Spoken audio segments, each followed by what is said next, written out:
equivoco, su examen es el 19, a menos que lo corran, pero no sé cómo está con lo del examen, Marco Polo. De todas maneras, el 19. No, doctor, sí, conversamos con la doctora y nos dio unos días más. ¿Para cuándo lo han cambiado? Para el día 25, doctor. Ah, ya, sino que te pregunto porque como la doctora nos solicita las preguntas, entonces, faltando 2 días yo tenía que enviarlas hoy día, pero gracias a Dios voy a dormir mejor.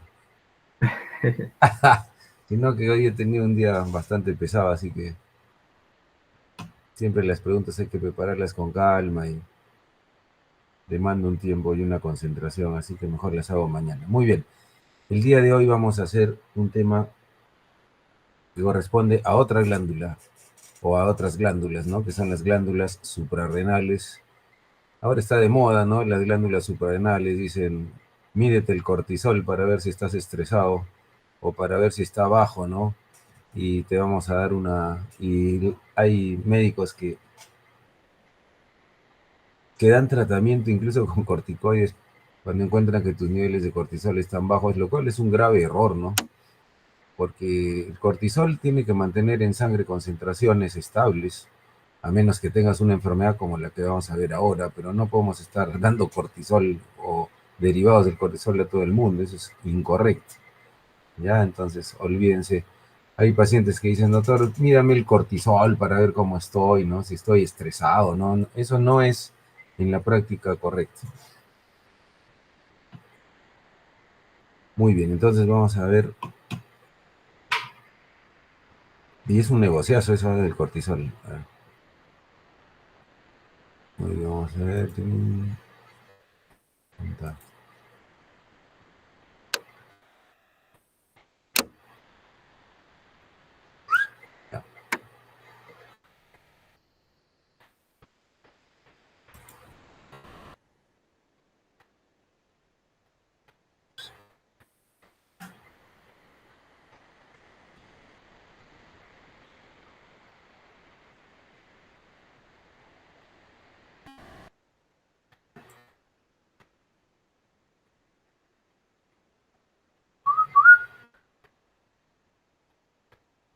Turu, turu.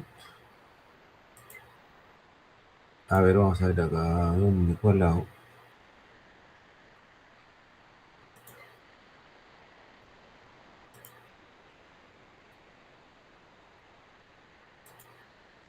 ¿Se ve la imagen de corteza adrenal, Marco?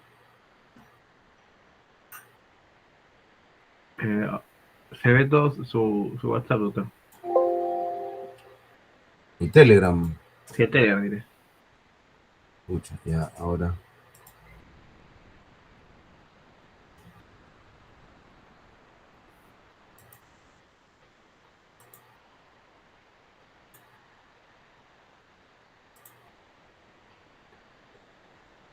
¿Por qué no sale la ventana? Qué raro.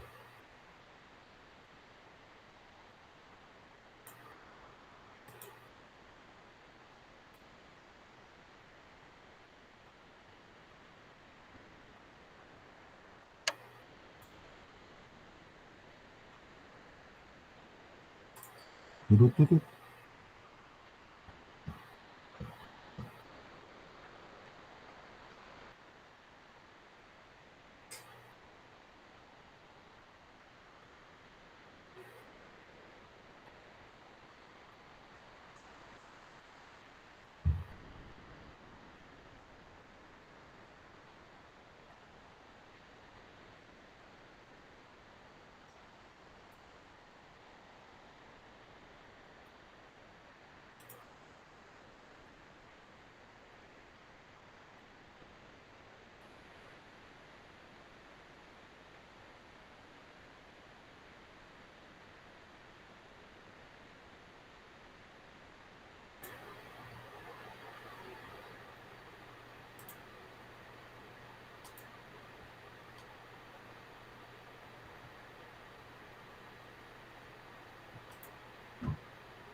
¿Ahora qué se ve?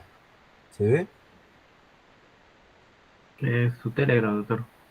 ¿Y por qué no puedo compartir el otro? Qué raro. Stop presenting. A ver, ¿por qué no sale esta pantalla?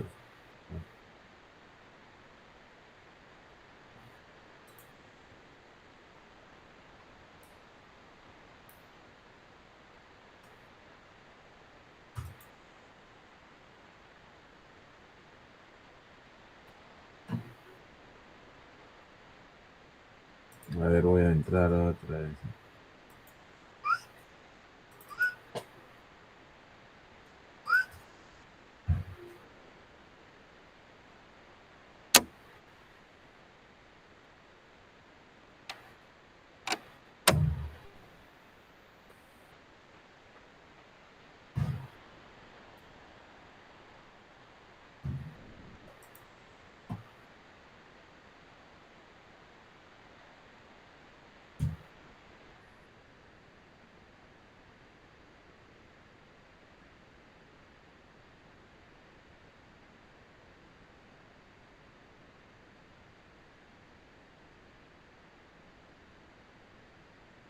Ahora sí se ve la diapositiva, doctor.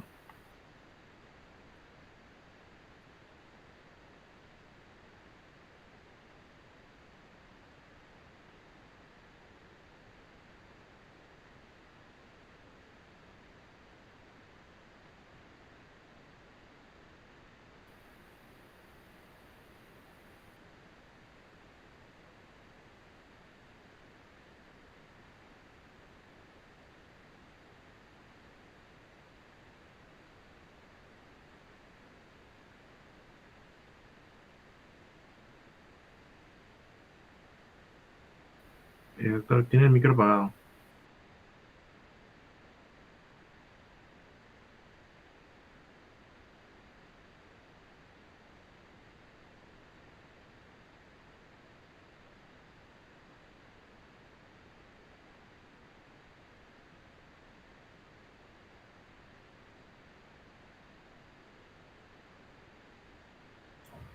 Ya, ok, ok, ya. Ahora sí. ¿Ahora sí escucha? Sí, doctor, sí se ve la diapositiva y se escucha. Perfecto. En la clase anterior hemos visto las enfermedades por hiperfunción e hipofunción de la glándula tiroides y como les explicaba en esa oportunidad, las enfermedades endocrinas tienen más que ver con la glándula misma, ¿no? Sea la suprarrenal, sea la tiroides, sea los ovarios. Es decir, enfermedades primarias, donde la glándula se hiperestimula o se daña. Y escasamente, raramente, con problemas de la hipófisis o problemas del hipotálamo, que bueno, muchas veces no los diagnosticamos y no los deducimos. ¿Ya? Entonces, cuando ustedes quieran interpretar un examen de laboratorio hormonal, acuérdense siempre, ¿no? Y digan, voy a buscar si hay un problema en la glándula misma. En ese sentido, hablábamos que, por ejemplo, frente a un hipotiroidismo o una sospecha, la T4 libre tiene que estar baja, ¿no? Y la TSH elevada, expresando que la enfermedad está en la propia glándula. De igual manera, lo opuesto, si la T4 libre está elevada y la TSH está suprimida, estaríamos hablando de una hiperfunción tiroidea, ¿no? Si fuera una enfermedad grave. Y el día de hoy vamos a hablar de la corteza suprarrenal, otra glándula muy importante en nuestro organismo porque guarda relación con el estrés. Entonces, así como hay un eje tiroideo, de igual manera lo hay eh, en el eje, hay un eje suprarrenal, ¿no? Donde hay una hormona hipotalámica que es la CRH, la hormona liberadora de corticotropina, que está influida por muchos estímulos, ¿no? Por ejemplo, el estrés físico, el estrés emocional, la hipoglicemia puede hacer que se libere, la exposición al frío, el dolor. Esta hormona, al ser liberada del hipotálamo, va a estimular a nivel de la adenohipófisis, el lóbulo anterior, la liberación de ACTH y la ACTH va a estimular la liberación, particularmente de cortisol a nivel de la zona fasciculada, como vamos a ver en la anatomía. Entonces, la anatomía de la glándula suprarrenal es muy interesante. Se produce una serie de hormonas. La corteza suprarrenal está formada por tres capas o estratos, que son la zona, o zonas, que son la zona glomerulosa, la zona fasciculada y la zona reticular. La zona más externa, que es la glomerulosa, depende del sistema o eje renina-angiotensina-aldosterona, es decir, tiene como producto final la aldosterona. La zona fasciculada, que es la que vamos a estudiar ahora con más detalle, produce cortisol, y la zona más interna, que está en relación con la médula adrenal, es la que produce los andrógenos, ¿no? Entonces vamos a abocarnos a estudiar la zona fasciculada. Y en ese sentido, cuando hablamos de la síntesis de hormonas esteroideas suprarrenales, decimos que el colesterol es el sustrato para su síntesis. Y este se obtiene a partir de dos sustancias, ¿no? El colesterol LDL y el HDL. Es así que la ACTH, hemos hablado de la ACTH hipofisaria, estimula a los receptores de LDL y los receptores SRB1, ¿no? A nivel de las células adrenales, y eso permite la captación de mayor cantidad de moléculas o de sustancias HDL y LDL para la síntesis para la captación de colesterol y la síntesis de hormonas esteroideas. Por lo tanto, el paso limitante en la síntesis de hormonas suprarrenales es el transporte de ese colesterol que está siendo incorporado a la suprarrenal y su paso libre a la mitocondria a nivel de citoplasma, ¿no? Ese es el paso limitante. La zona glomerular, que es la zona que produce aldosterona, le decíamos la más externa, carece de 17-alfa-hidroxilasa y por eso no puede sintetizar glucocorticoides. Esta es otra imagen muy interesante ya de la producción de la zona glomerulosa a la izquierda, de la zona fasciculada al medio, ¿no? Y de la zona reticular, que les decía que es la zona más interna en contacto con la glándula o la médula suprarrenal, donde se producen los esteroides sexuales. Acá hay un dato muy interesante. Como ustedes pueden ver, acá lo he enmarcado. Una de las enzimas que participan en estos pasos de síntesis es la 21-alfa hidroxilasa. Bueno, también hay otras enzimas, ¿no? Pero ¿por qué he enmarcado esta? Porque cuando hablamos de una enfermedad congénita llamada hiperplasia suprarrenal congénita, la enzima que se ha bloqueado en forma congénita con más frecuencia es justamente la 21-alfa hidroxilasa, como pueden ver acá. Y si se dan cuenta, la 21-alfa hidroxilasa participa en la síntesis de aldosterona, por una parte, participa en la síntesis de cortisol. Es así que en esta enfermedad, donde hay una alteración en la síntesis de esta 21-alfa-hidroxilasa, el bebé, el recién nacido, no podrá sintetizar o producir aldosterona ni cortisol. Por lo tanto, este es un niño que al nacer puede tener un problema de una enfermedad llamada perdedora de sal, ¿no? Porque no logra regular los niveles de electrolitos. También podría ser un cuadro de insuficiencia suprarrenal porque no produce cortisol. Y lo otro que es lo que nos llama a hacer el despistaje, es que al haber un bloqueo en estas dos vías de síntesis, toda la síntesis de esteroides se va hacia la producción de esteroides sexuales.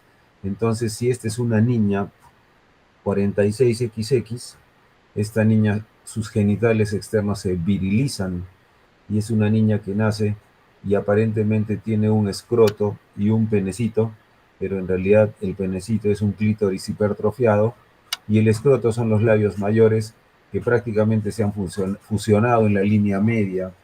Entonces hay que examinar bien los genitales. Aunque permítanme decirles que ya es ahora hay un protocolo a nivel de nuestros hospitales descartar en los niños recién nacidos tres enfermedades congénitas que son el hipotiroidismo congénito, la fenilcetonuria y esta que es la hiperplasia suprarrenal congénita, ¿no? Siendo su causa más importante la deficiencia de 21-alfa hidroxilasa. Pero esa es la explicación a las características clínicas de estos niños. Algunos niños pueden hacer una descompensación electrolítica porque tienen una forma perdedora de sal, pero algunos no y solamente hacen hiperplasia suprarrenal. Muy bien. Entonces hablábamos que siempre se fijen en la glándula misma, ¿no? Es decir, una enfermedad intrínseca de la glándula, de la corteza suprarrenal, que daría lugar a una insuficiencia suprarrenal primaria, por ejemplo, una adrenalitis autoinmune o una TBC. La enfermedad también podría estar instalada en la hipófisis, ¿no? Pero como les dije, eso es algo raro, un tumor de hipófisis, un síndrome de Sheehan que genere panhipopituitarismo. Y bueno, también podría ser una insuficiencia terciaria cuando la alteración está a nivel de hipotálamo, por ejemplo, un tumor hipotalámico, ¿no? Entonces, si nosotros hablamos específicamente de la hipofunción suprarrenal primaria, que es lo más importante, lo más común, nosotros denominamos a esta condición la enfermedad de Addison. Y Addison la describió hace mucho tiempo, en el siglo XIX, en 11 casos, que describió él por clínica y por microscopía. La enfermedad de Addison es una enfermedad en realidad rara, ¿no? De 1 a 2 casos por 100.000 habitantes, afortunadamente, porque en el Perú, ustedes, la segunda causa de enfermedad de Addison es la TBC. Y imagínense que nosotros en el Perú tuviéramos insuficiencia suprarrenal por TBC, entonces habría mucha gente con enfermedad de Addison, ¿no? Pero afortunadamente no se afecta, no es muy común su afectación. ¿Ya? Entonces su prevalencia es 4 a 11 casos por 100.000 habitantes. Nosotros en el hospital en estos años tendremos pues unos 5 casos de insuficiencia suprarrenal, no más. Entonces no es muy común. ¿Cuál es la causa más importante de insuficiencia suprarrenal primaria, enfermedad de Addison? Ya les dije. 1, la condición autoinmune. Habíamos hablado en hipotiroidismo, ¿cuál es la causa en los países occidentales? La tiroiditis de Hashimoto. Y en este caso también es una causa autoinmune, la adrenalitis atrófica autoinmune, que puede ser aislada o, como van a ver en alguna clase, puede formar parte de un síndrome poliglandular autoinmune, donde no solo se afecta la glándula suprarrenal, sino también se pueden afectar otras glándulas, como vamos a ver, tanto en el tipo 1 como en el tipo 2, que sería un 60% de los casos de enfermedad de Addison. Puede ser por metástasis y tumores que afecten la suprarrenal o que provengan de pulmón, mama, estómago, linfomas. Puede ser secundaria a enfermedades infecciosas, como la infección por VIH. Ya hablé de la tuberculosis, citomegalovirus, que vamos a desarrollar también, infecciones por hongos, sífilis, tripanosomiasis. Y pueden ser enfermedades infiltrativas. También síndromes raros, síndromes de resistencia al efecto del ACTH, coagulopatías secundarias o también por tratamiento con sustancias anticoagulantes, ¿no? Que pueden dar lugar a hemorragias intrarenales y también insuficiencia suprarrenal inducida por fármacos como el ketoconazol. Ya les hablé de que podría ser la causa secundaria, pero es raro, ¿no? Por ejemplo, por secreción inadecuada de ACTH, le decía, ¿no? Por ejemplo, algo muy relativamente común es pacientes que usan corticoides en forma externa, ya sea por un proceso alérgico, por un proceso reumatológico, y que inhiben en la glándula hipófisis, ¿no?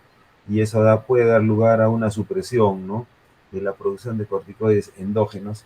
Y si este paciente dejara de tomar el corticoide y deja la glándula suprimida o inhibida, podría desarrollar una insuficiencia suprarrenal, porque esa glándula ha estado mucho tiempo bloqueada, ¿no?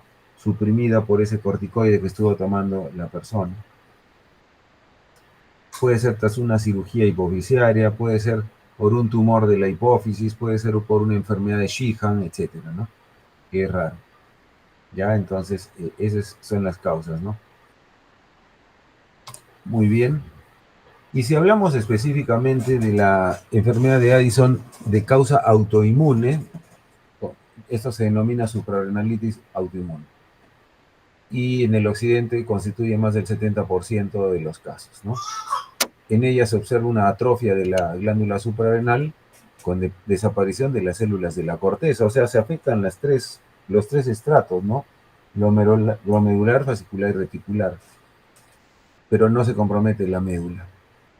75% de los pacientes presentan, así como en la tiroides de Hashimoto, anticuerpos contra la suprarrenal. Y 50% presentan enfermedades autoinmunes de otras glándulas, ¿no? Siendo la tiroidea las más habituales, ¿no? Por otra parte, los pacientes que tienen otras enfermedades autoinmunes, como diabetes, enfermedad de Graves, podrían tener anticuerpos antisuprarrenales, ¿no? Pero eso es menos común. Entonces, si ustedes detectan a un paciente que tiene una enfermedad suprarrenal, en ellos sí tienen que buscar si estos pacientes tienen otras condiciones autoinmunes a otras glándulas, porque eso sí es más común, ¿no? ¿Ya? Entonces, esta es una imagen donde podemos ver la asociación de la adrenalitis autoinmune con otras enfermedades autoinmunes, como la enfermedad tiroidea, el hipotiroidismo, como por Hashimoto, como la tirotoxicosis por Graves, incluso la falla ovárica, miren, ¿no? Que es lo más común, es decir, pacientes que tienen menopausia prematura o precoz, diabetes tipo 1, hipoparatiroidismo, pero lo más común es la asociación entre la adrenalitis autoinmune y el hipotiroidismo o tiroides de Hashimoto y la falla ovárica prematura. Y como les comentaba, así como hay condiciones de las glándulas aisladas, o sea que solo hay una enfermedad de Addison que afecte a la glándula suprarrenal, también esta insuficiencia suprarrenal puede formar parte de los síndromes autoinmunes poliglandulares, eso les adelanto porque lo van a ver en alguna clase, y el tipo 1 es aquel donde hay enfermedad de Addison, candidiasis mucocutánea crónica e hipoparatiroidismo, ¿no? Y la tipo 2, que es la más frecuente, es donde hay enfermedad de Addison, enfermedad tiroidea autoinmune, diabetes mellitus insulino requiriente e hipogonadismo, ¿ya? Entonces, esta es la más frecuente. Y en este caso se pueden encontrar anticuerpos contra la 21-hidroxilasa, que es la enzima que les estaba comentando, ¿no? Entonces, de los dos síndromes autoinmunes poliglandulares, el más frecuente es el tipo 2, y acuérdense de qué condiciones reúnen, ¿no? Acuérdense, enfermedad tiroidea autoinmune, diabetes e hipogonadismo. Una glándula suprarrenal también puede experimentar insuficiencia frente a una infección, por ejemplo, la TBC, la cistoplasmosis, la streptococosis y las infecciones por citomegalovirus, que generalmente se observan en pacientes que tienen esta etapa de infección por VIH llamada SIDA. También la TBC, ¿no? Les decía que en el Perú, por propagación hematógena desde otro foco, generalmente es pulmonar, y en la mitad de los casos, cuando la TBC es adrenal, cuando el problema adrenal es por TBC, se observan calcificaciones gruesas a nivel de la glándula, ¿no? Eh, Infecciones como el sarcoma de Kaposi, eh, incluso se ha visto que un porcentaje importante de pacientes que tienen SIDA, frente a una prueba de estimulación para ver si responde su suprarrenal, no responden adecuadamente, o sea, muestran hiporrespuesta. Y también el uso de antimicóticos, bueno, hay antimicóticos como ketoconazol, puede inhibir la síntesis de cortisol, ¿no? Cuando se usan para una condición micótica, o rifampicina, ¿no? Porque la rifampicina en este caso aumenta el metabolismo del cortisol. Entonces, en pacientes que usan ketoconazol o que están en tratamiento por TBC, hay que hacer también medición periódica de los niveles de cortisol, porque podría precipitarse una infección suprarrenal. Acá de una vez vamos a corregirlo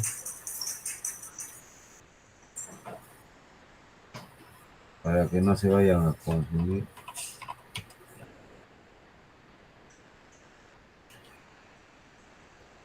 Muy bien.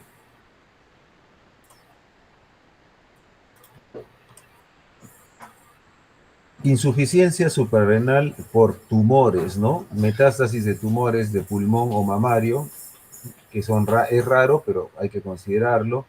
Y en ese sentido, para que haya insuficiencia suprarrenal debe dañarse más del 90% de la glándula.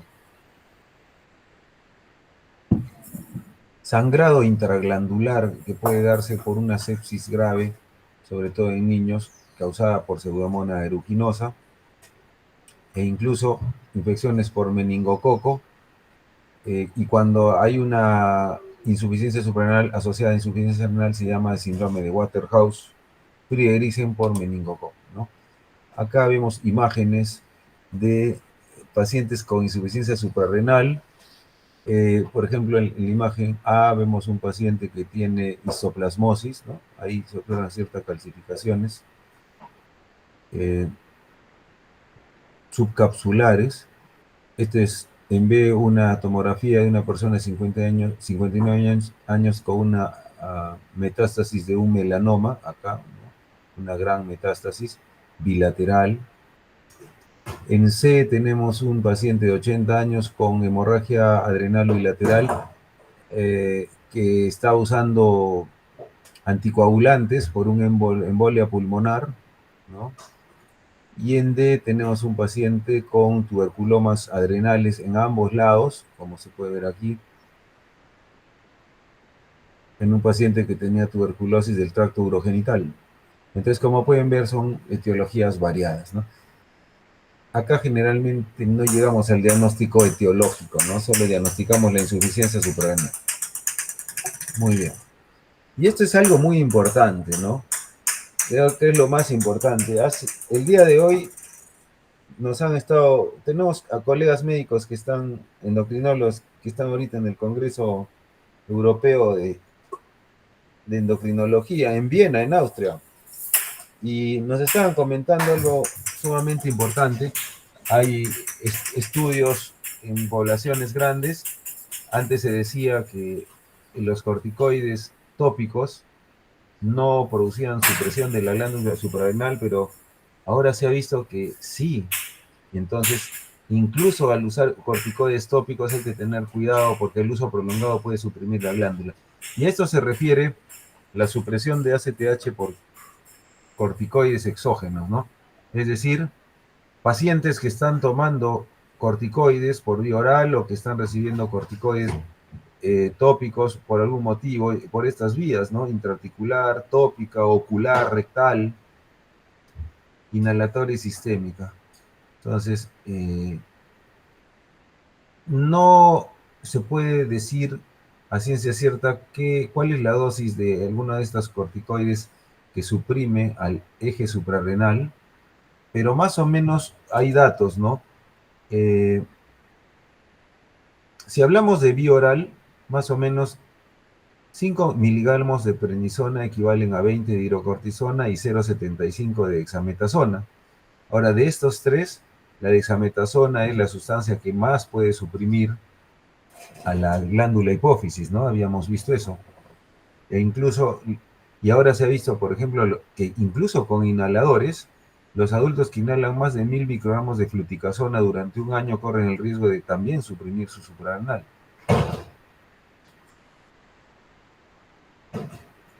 Por lo tanto, si un paciente está usando corticoides por alguna de estas vías, debe preverse que la glándula suprarrenal puede atrofiarse en un sujeto que esté tomando más de 30 miligramos por día de hidrocortisona, más de 7,5 miligramos de prednisona o más de 0,75 miligramos por día de dexametasona por un tiempo mayor de 3 semanas. Y esta supresión será mayor si nosotros no respetamos el ciclo circadiano de los corticoides. Por ejemplo, si se da 5 miligramos de prednisona en la noche y 2,5 en la mañana, el eje sufrirá una supresión más intensa. ¿Por qué? Porque lo normal o lo fisiológico es que los corticoides se produzcan más en la mañana y menos en la noche y en la tarde.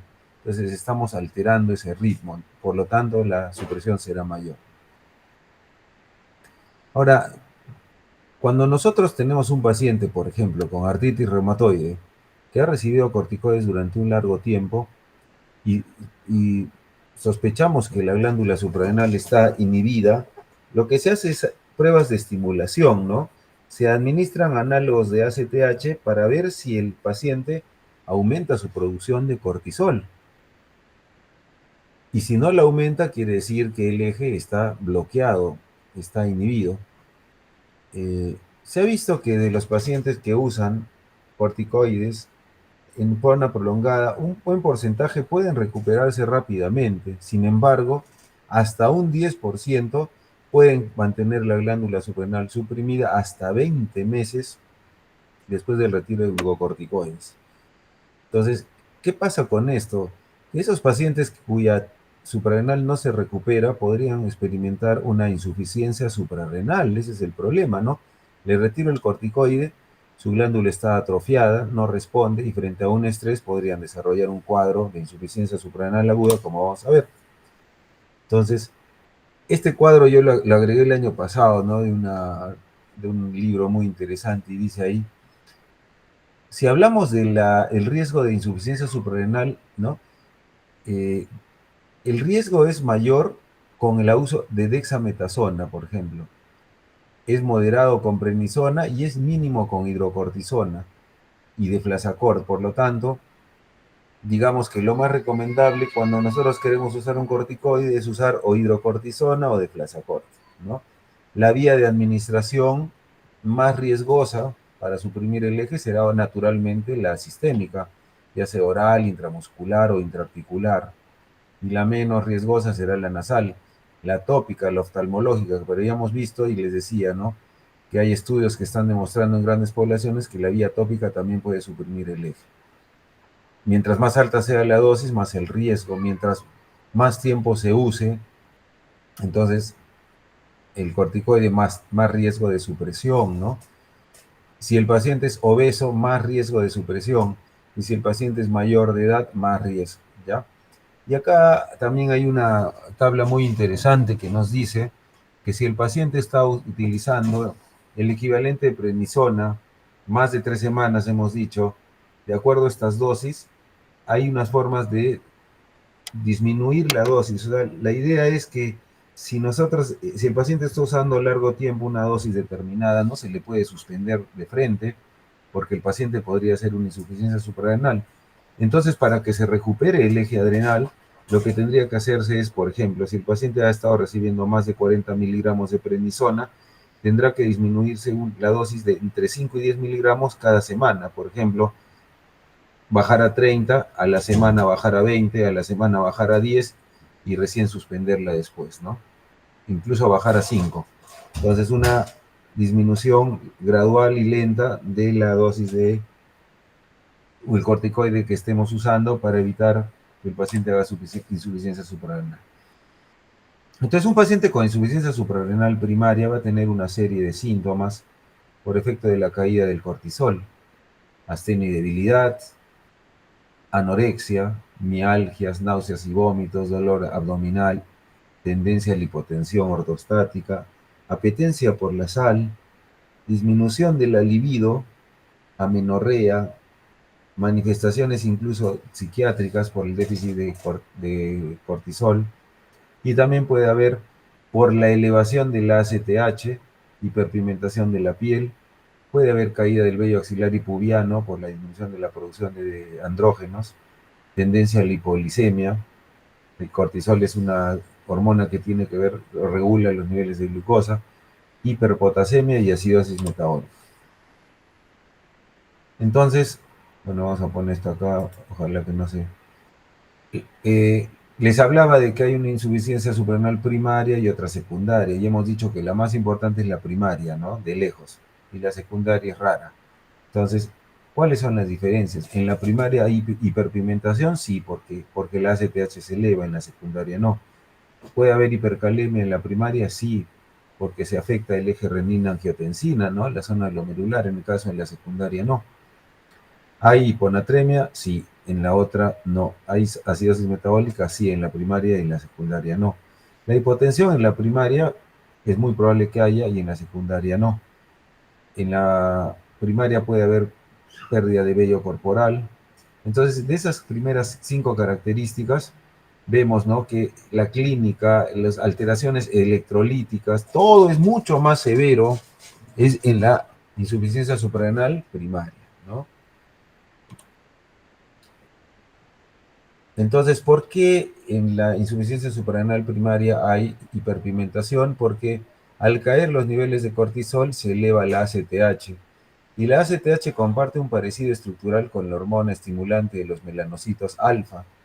Entonces, la ACTH elevada puede estimular el receptor de melanocortina tipo 1 que da lugar a una hiperpigmentación por producción aumentada de melanina en los melanocitos. Muy bien. Entonces, ¿cómo se diagnostica la insuficiencia suprarrenal? La clínica, que hemos dicho, el dosaje de electrolitos séricos y el dosaje naturalmente de cortisol que estará disminuido con una ACTH elevada. Puede ser que haya pacientes que tengan niveles de cortisol al dosaje normales. Y en estos pacientes, frente a una alta sospecha, debería hacerse el test de ACTH, es decir, administrarles el ACTH y ver si los niveles de cortisol se elevan, porque si no se elevan, eso quiere decir que ahí eso confirmaría una deficiencia o una insuficiencia suprarrenal, ¿no? Ese es el test de estímulo con ACTH. Un paciente con hiperpigmentación de mucosas, que es algo característico, hiperpigmentación de la piel generalizada, de los surcos, ¿no? Eh, También, como pueden ver, de las uñas, miren, ¿no? Esos trazos de hiperpigmentación a nivel de las uñas también pueden indicar una insuficiencia suprarrenal. Miren esta chica, esta es una paciente de 21 años que tuvo una clínica de dolor abdominal, hipotensión, baja de peso, y que muestra claramente una hiperpigmentación de la piel y las mucosas, ¿no? Tanto de la lengua, de las manos, nudillos, de las encías, miren el rostro también, ¿no? En ella se hace un dosaje de cortisol y se encuentra claramente que está por debajo de lo normal, que es 5, ¿no? Entonces, así es como se diagnostica la insuficiencia suprarrenal y naturalmente, si en un paciente se diagnostica insuficiencia suprarrenal, el tratamiento será darle la terapia de reemplazo, así como en el hipotiroidismo se le da levotiroxina. Al paciente se le deberá dar una dosis de una corticoide y lo ideal es que sea hidrocortisona, porque es más fisiológica, o en su defecto la prednisona. Eso vamos a ver después. Entonces, ¿qué cosa es una crisis suprarrenal, una insuficiencia suprarrenal aguda? Es una emergencia endocrina potencialmente mortal provocada por la falta de producción de hormona suprarrenal. Un paciente que tiene insuficiencia suprarrenal de base, que está estable por otra parte, no tiene mayores molestias, ¿no? O tiene síntomas leves, de repente frente a un estrés como una infección, un accidente, una quemadura, un infarto, hace una exacerbación de la clínica de insuficiencia suprarrenal, ¿no? Y por eso dice ahí, gran compromiso de la salud general, con al menos dos de los siguientes signos: hipotensión marcada, con una sistólica menor de 100, náuseas o vómitos, fatiga severa, fiebre, somnolencia, hiponatremia o hipercalemia, hipoglicemia. Y acá hay algo importante, ¿no? Que frente a esta sospecha de diagnóstico de insuficiencia, el paciente mejora notoriamente después de aplicar corticoides endovenosos, particularmente la hidrocortisona. Entonces, en un paciente eh, que tiene una historia conocida de insuficiencia suprarrenal, que se sume, ¿no? Eh, Algún estrés a esta condición de base, que es la de la insuficiencia suprarrenal, ¿no? Eh, Eso puede ser, ¿no? Como que también el paciente no sabía que tenía insuficiencia suprarrenal y debuta, ¿no?, con una insuficiencia suprarrenal aguda. El uso de esteroides también, que el paciente haya estado utilizando esteroides también previamente, ¿no? Ya hemos dicho que puede suprimir la glándula. Eh, Condiciones médicas que pueden desencadenarla, por ejemplo, pacientes que tienen tormenta tiroidea y que desarrollan una insuficiencia suprarrenal porque las hormonas tiroideas aumentan el metabolismo del cortisol, ¿ya? Entonces hay condiciones médicas que, médico-farmacológicas que pueden también inducir o la producción de una insuficiencia suprarrenal aguda. Entonces, de los síntomas que tienen estos pacientes con crisis adrenal, los síntomas gastrointestinales son los más comunes, ¿ya? Y también las enfermedades gastrointestinales son las que más provocan o precipitan crisis adrenal, ¿no? También las infecciones, otro tipo de infecciones, pacientes que están en periodos periquirúrgicos, el dolor, el estrés del dolor, el estrés psicológico, accidentes. Entonces, todas son condiciones que pueden desencadenar o precipitar una crisis suprarrenal, pero a la cabeza las infecciones gastrointestinales, ¿ya? Entonces, decíamos, ¿no?, que en un paciente que tiene insuficiencia suprarrenal crónica y tiene síntomas, ¿no?, como fatiga, anorexia, pérdida de peso, hipotensión, ¿no?, estos síntomas se exacerban, empeoran, ¿no? La debilidad se vuelve mayor, hay un dolor abdominal intenso, puede haber náuseas, vómitos, compromiso del sensorio, hipotensión marcada, fiebre, dolor abdominal, y se exacerba también la hiponatremia, la hipercalemia, la hipoglicemia y la hipercalcemia. Entonces, muchas veces nosotros no sabíamos que el paciente tenía insuficiencia suprarrenal. Y el paciente llega a emergencia con esta clínica, ¿no? Como que también, por ejemplo, puede ser un paciente que ya sabíamos que tenía enfermedad de Addison y sufre un accidente, una infección, o no ha estado tomando su tratamiento de reemplazo en forma correcta. Ahí están, bueno, a la cabeza de la clínica de la insuficiencia suprarrenal lo que más se ve es hipotensión y shock, el 90%, fiebre, rigidez abdominal, anorexia, dolor abdominal, síntomas neuropsiquiátricos, ¿no? Entonces, el diagnóstico de una insuficiencia suprarrenal aguda se hace en pacientes que ya sabíamos que tenían insuficiencia suprarrenal, que tienen síntomas típicos y estos se exacerban, ¿ya? Y el tratamiento debe ser instituido rápidamente. Ahora, en pacientes que no tienen diagnóstico previo, hay que sospechar, ¿no? Tener una alta sospecha, porque el tratamiento, como dice aquí, no debe retrasarse.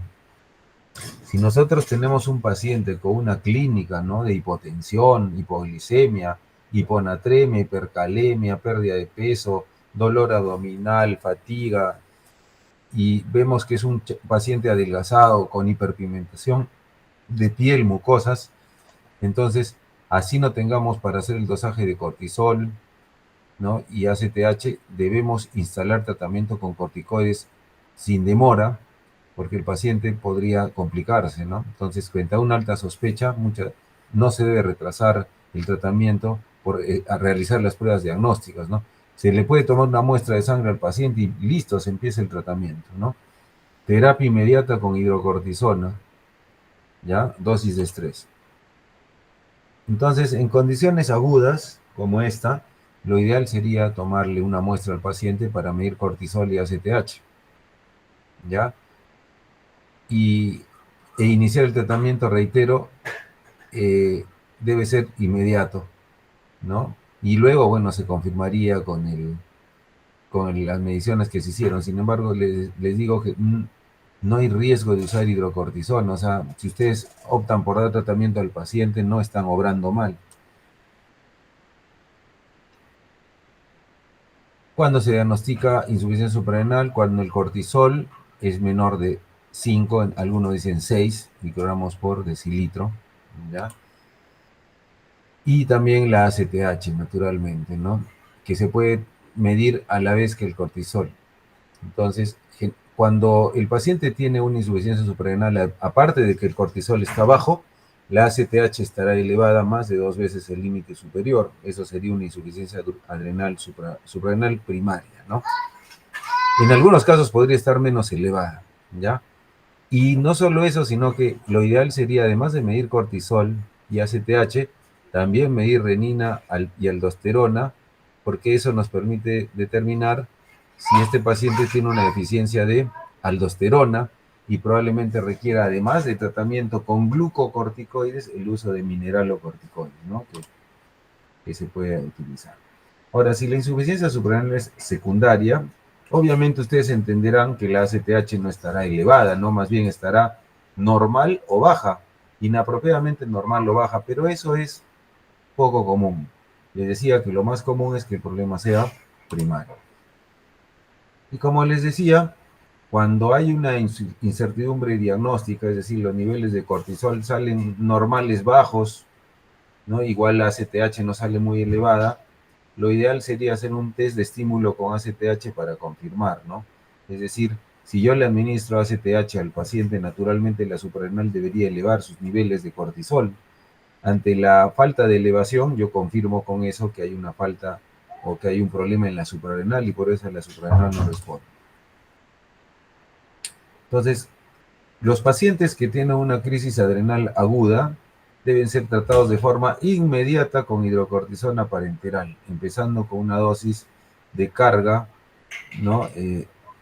De 100 miligramos y luego continuar con una dosis que puede ser de 100 miligramos entre 50 y 100 miligramos cada 8 horas por vía endovenosa, cada 6 a 8 horas, ¿no? Una adecuada reposición de líquidos y electrolitos y posteriormente ir reduciendo la dosis de hidrocortisona hasta que el paciente salga del cuadro agudo y se pueda cambiar a un régimen oral, ¿no? De tratamiento oral, que generalmente es, nosotros acá tenemos prednisona, también se puede usar idealmente hidrocortisona, y se podría esto combinar con el uso de fludrocortisona, aunque generalmente se ha visto que los pacientes con la prednisona o la hidrocortisona, como corticoides o glucocorticoides, están bien controlados, ¿no? Sin embargo, si los pacientes después en el tiempo siguen manifestando síntomas de cansancio, dificultad para ganar peso, ¿no? Adinamia, y si en las pruebas vemos que tienen tendencia a la presión baja, niveles de glucosa en los límites inferiores, sodio bajo, ¿no? Podríamos establecer el uso de un mineralocorticoide agregado, que en este caso es la fludrocortisona, ¿ya? Entonces, un porcentaje de los pacientes no se controlan solo con glucocorticoides y tienen que usar en combinación mineralocorticoides, ¿ya? Y ya para terminar, decirles que todo paciente que tiene insuficiencia suprarrenal crónica debería aportar en su billetera o una cadena donde diga yo tengo insuficiencia suprarrenal, ¿no? Y tomo tal medicamento. Porque este paciente, si sufre un desmayo, si sufre una hipotensión súbita y lo encuentran en algún sitio inconsciente y lo llevan a emergencia, entonces el médico puede a través de esta identificación decir, ay, miren, este paciente tiene insuficiencia suprarrenal y probablemente está haciendo un cuadro agudo. Y lo otro que es importante, ustedes saben que las suprarrenales producen cortisol más en mayor cantidad frente a algún tipo de estrés y lo producen en mayor cantidad mientras mayor sea este estrés.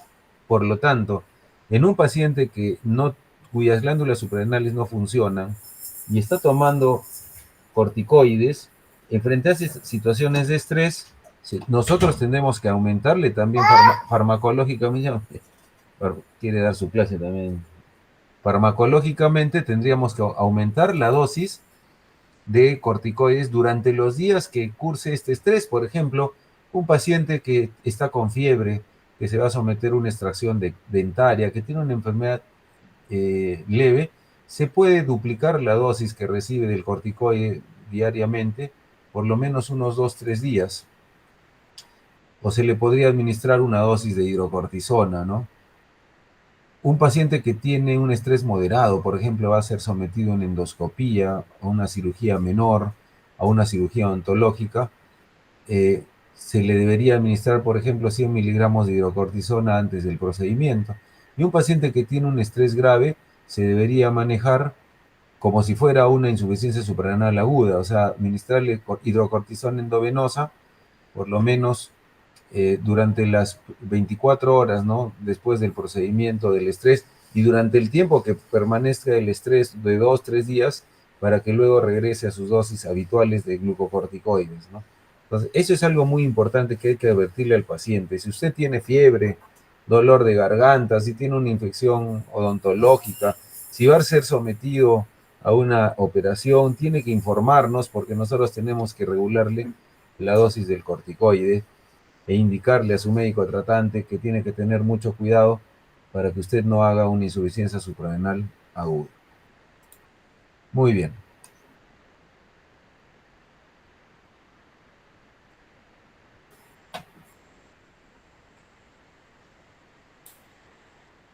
No sé si tienen en particular alguna pregunta con relación a este tema.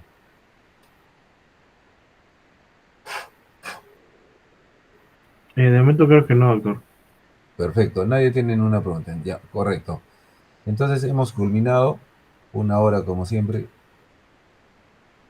la clase de insuficiencia suprarrenal y esto sería lo que me corresponde para el primer examen.